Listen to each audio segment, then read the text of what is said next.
spoilers for Across the Spider-Verse, which, God, that's pretty much going to be this whole conversation is just spoilers. Yeah. So for anyone who doesn't know, Across the Spider-Verse is the sequel to the 2018 movie Into the Spider-Verse, which was one of the most surprising releases of that year and went on to inspire so many animation studios and animators and directors because of its super unique art style and embracing of the animation medium as a whole, and just letting characters stretch and spin and move in ways that all of the photorealistic Pixar and DreamWorks movies had tried to stick to that style for decades.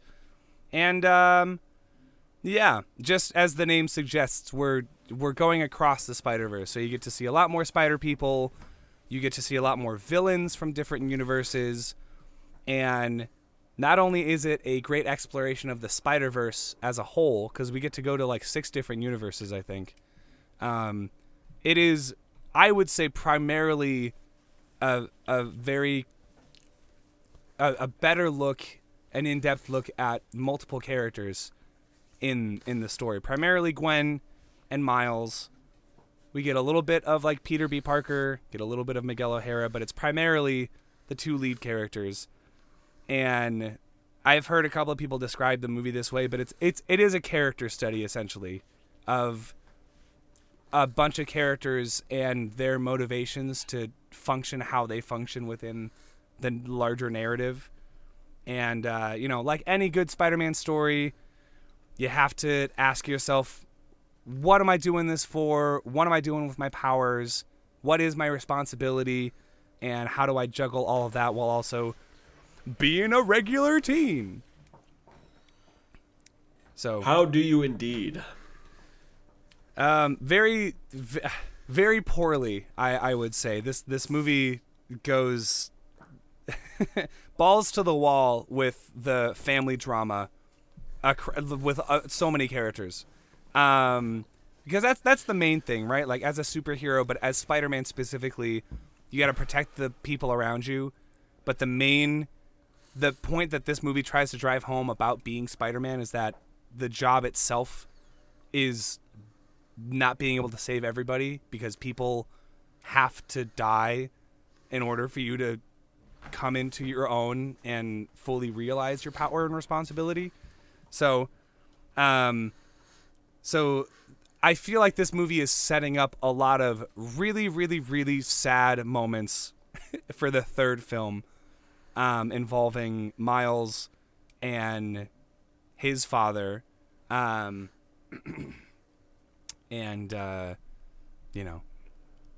not excited for that, but I am excited for everything else. I think we just gotta like split this into sections, because I would just talk about this for too long if given the choice. Okay. So what do you want to talk about first? I think I like the first one more. Okay. I'm gonna be one of those. I think it's mainly because I like the side characters more than the other one. Okay. Because you had the pig was fantastic. Spider Noir was amazing. Yeah. B. Parker was in that one a lot more. This one, like, I didn't care for Spider-Punk or Indian Spider-Man or really anyone else. I was just like, I don't know. These are not nearly as good as the people before. And also that whole idea of, okay, he needs to lose someone in order to blah, blah, blah. He already did. Uncle Aaron. Yeah. He lost him in the other one, and that fucked him up. And that was like his thing. Yeah. So I don't think his dad needs to die either. I think he already went through that. I think that's going to be something that they touch on in the next movie, is like the same realization that they had about how Miles is an anomaly because his universe wasn't supposed to have a Spider-Man or whatever. Or his universe already had a Spider-Man. So it's very much like the butterfly effect, or in this case I've seen people call it the bagel effect, where just one small action requires a much bigger action like a domino effect on the other side of the world or whatever. So, I don't know. I'm not saying that because Miles is a Spider-Man who wasn't supposed to be there, he deserves like 2 big fucking Uncle Ben moments. But he saw the future, and he saw that the Spot was going to take away his, But who knows? Maybe that was in Universe 42, where his original Spider came from. Maybe that's yeah. I don't know. I don't fucking know. I'm also dude. mad. I'm mad. I'm pissed. I'm pissed as hell. Hold on. Unreal. They promised me Spider-Man, they didn't give it to me. Oh. Either that or he was just like way in the background where you couldn't even fucking see. Yeah. I'm mad. I don't blame you. There was there's tons of videos, people explaining all the Easter eggs in the movie or whatever. And this guy pointed like, oh, here's Japanese Spider-Man. And I was like, that's not him. The spider in the front was completely different. The arms were all blue. A totally different Spider-Man. It's like calling me Bruce Dickinson. Totally different people. So yeah, fuck off. I don't know if it's. I don't know if it's. Fuck like off. calling They told us. Yeah, Spider-Man confirmed. The producer confirmed it. Like, yeah, is he gonna be in this? Where Are you was sure? he? Yeah. There are fucking articles about he's gonna be in this next one. Doesn't exist. Or like I said, it's like a blink you miss it. Because when they were doing that zoom out thing, like there were so many like little blurbs, and it's like I can't read any of that. It's going too fast. So that's like a frame by frame. You gotta like go through it. Going too fast. But yeah, Spot was pretty cool. I mean, yeah, I think everyone thought he was just gonna be like the meme in the beginning because a lot of movies have that. Right. You know, Homecoming had that of like the guys in the bank. Wait a minute, you guys are the real Avengers. It's like if they ended up being like, the big baddies. It's crazy. Right. You would never expect it. Well, and I never read any of the Spider-Man like I'm not a comics person, so I've never actually read any Marvel comics, but apparently the Spot in most, if not all, of his appearances in the comics are specifically jokey. Like he's on par with like Big Wheel, and like Frogman. Where they're just like one note, one off. I can't believe they actually they had typeface in this movie too. Typeface? Yeah. Who the fuck is Typeface? Typeface. He just has like a bunch of letters all over him. I don't know what he does, but I remember Donkey making a joke about him, and then they actually put him in the movie. Oh God. It's kind of funny. Yeah, that is funny. But yeah, it was actually pretty sick seeing all like the live action stuff, like Danny Glover coming in, or Donald Glover coming in as like the Prowler. Like that's cool. All like the Andrew Garfield showing up, that scene, and that Uncle Ben from the Tobey movies, and his friend playing the PS4 Spider-Man game on his TV. That was awesome. Right. That actual Spider-Man being in the movie was sick. Yeah. There was also the scene with him and, not Aunt May, but there was a video game cutscene where we didn't see Uncle Ben die in PS4, did we? No. Okay. I'm trying to think of where that might have come from. But we saw Spectacular Spider-Man had way bigger of a role in this movie than I thought he would. That was kind of the Spider-Man show that I grew up with. It was only 2 seasons long, 20-something episodes, but a lot of people consider it the best animated Spider-Man TV show of all time. And Lego Spider-Man, that was cool. Yeah, apparently. Did you know that whole sequence was animated by a 14-year-old? I heard. Yeah, they saw a video of theirs where they animated the trailer for the first Spider-Verse movie all in Legos, and they saw that and they were like, "Yeah, we want to get this kid on board. We're gonna have them do a whole scene." That's cool. But yeah, despite me liking the first one, I don't want to seem like I didn't like this one. I mean, it was really good. Yeah. The amount of color changes, like especially when Gwen's talking to her dad. Yeah. It's like every line has like a different look to it, and they all look really cool. It's almost like I was reading so Phil Lord and Chris Miller, they didn't direct this movie, I don't think. I think they just wrote it. But they're still like the creative, like they're like the Kevin Feige's, I guess, of this movie, or like how Seth Rogen is kind of the face of the new Ninja Turtles movie, where whenever there's news that comes out, they're always the ones doing interviews. And I think they went on record as saying that they wanted Gwen's universe to feel like the background of her scenes were like they were like a living mood ring, where you could tell what her mood was based on like what the background looked like, which I think is so cool. Yeah, her scenes got me emotional with her dad.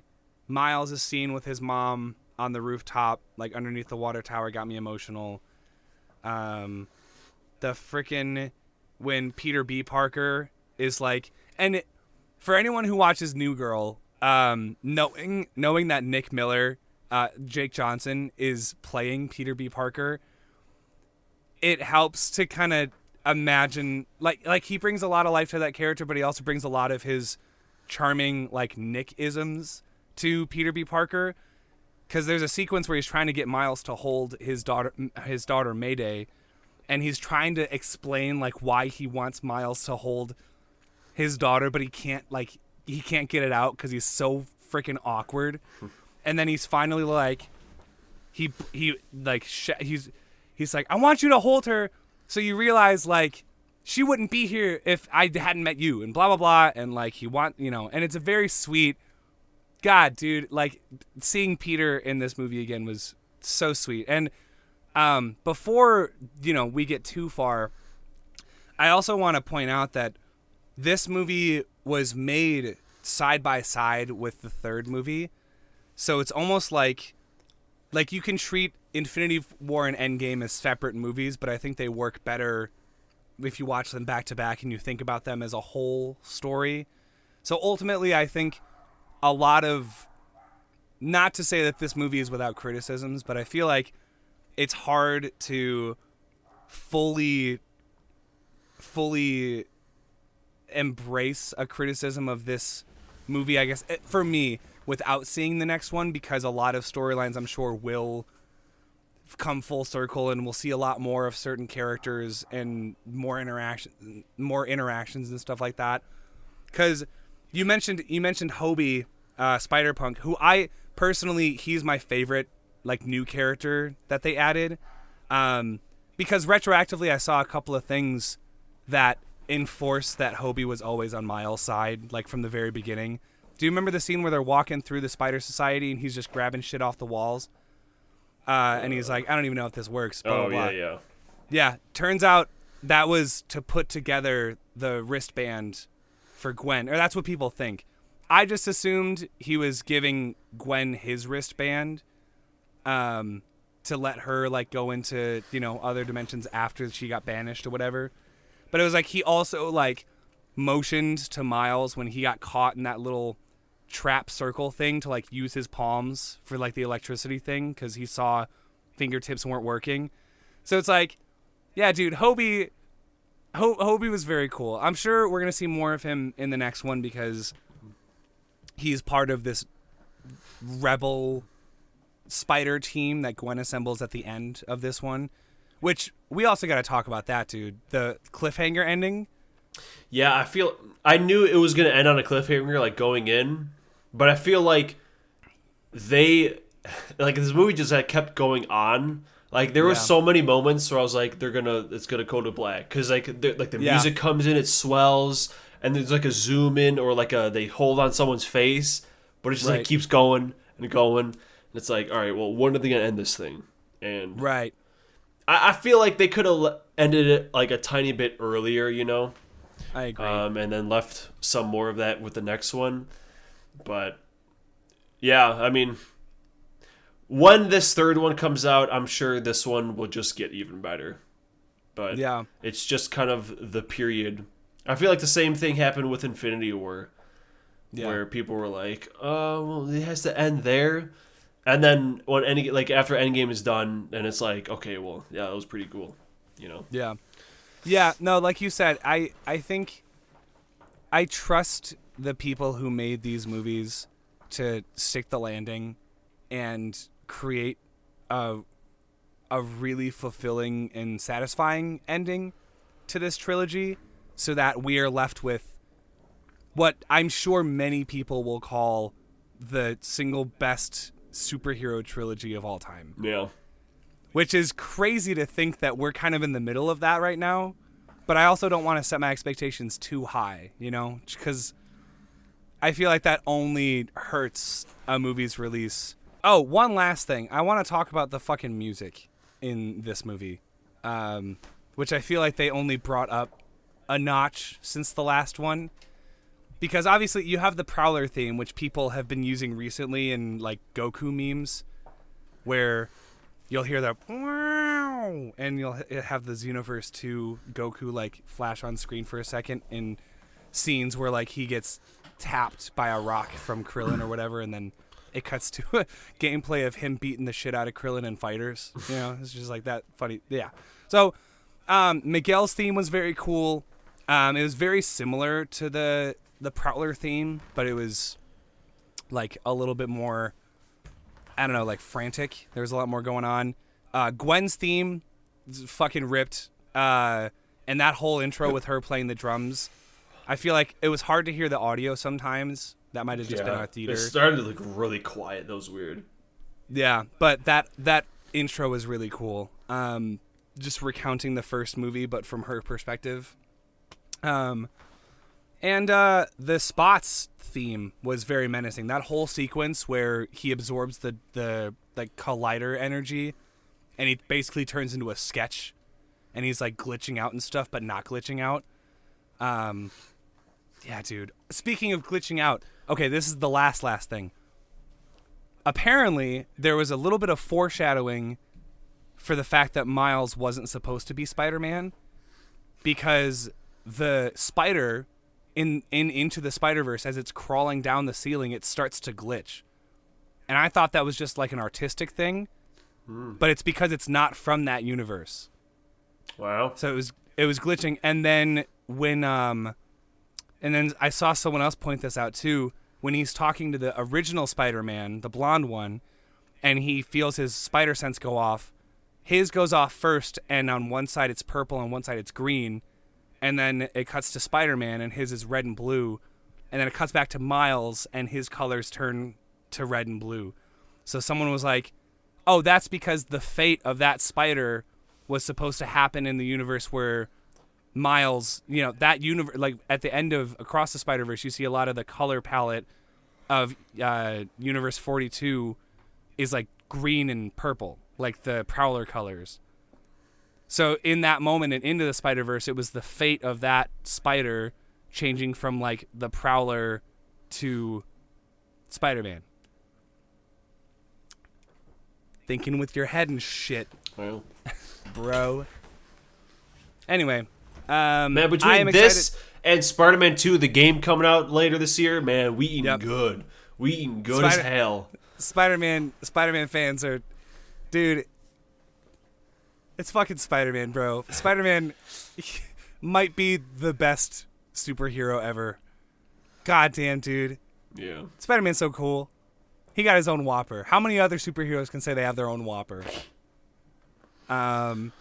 Anyway, yeah, go check it out. Go check out Across the Spider-Verse. I know I'm going to try to drag my family to go see it.